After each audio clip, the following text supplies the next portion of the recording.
ঝকঝকে হবে পুর এলাকা। এবার আবর্জনা সাফাই নিয়ে বড় সিদ্ধান্ত নিলেন মমতা। বিধানসভা নির্বাচনের ১ বছর আগে বাংলার মুখ্যমন্ত্রী মমতা বন্দ্যোপাধ্যায়ের নতুন সিদ্ধান্তে শহরের আবর্জনা সাফাইয়ে বড় পরিবর্তন আসতে চলেছে।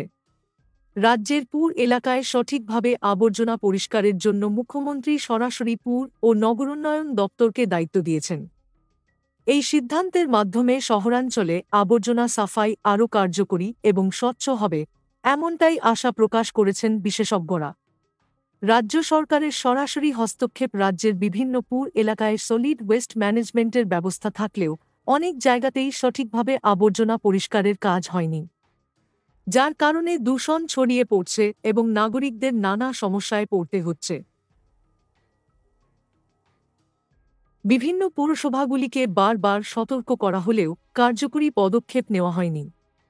এবার মমতা বন্দ্যোপাধ্যায় নিজেই সরাসরি পুর ও নগর উন্নয়ন দপ্তরকে দায়িত্ব দিয়েছেন, যাতে তারা শহরের আবর্জনা সাফাইয়ের জন্য নির্দিষ্ট ব্যবস্থা গ্রহণ করতে পারে।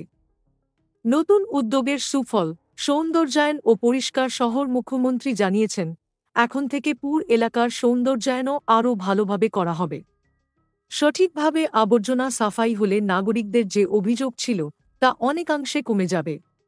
রাজ্যের একাধিক শহরের মধ্যে বারাসত সহ অন্যান্য এলাকাতেও আবর্জনা সাফাই যথাযথ হচ্ছে না বলে অভিযোগ উঠেছিল, যা মমতা বন্দ্যোপাধ্যায়ের কাছে পৌঁছেছিল।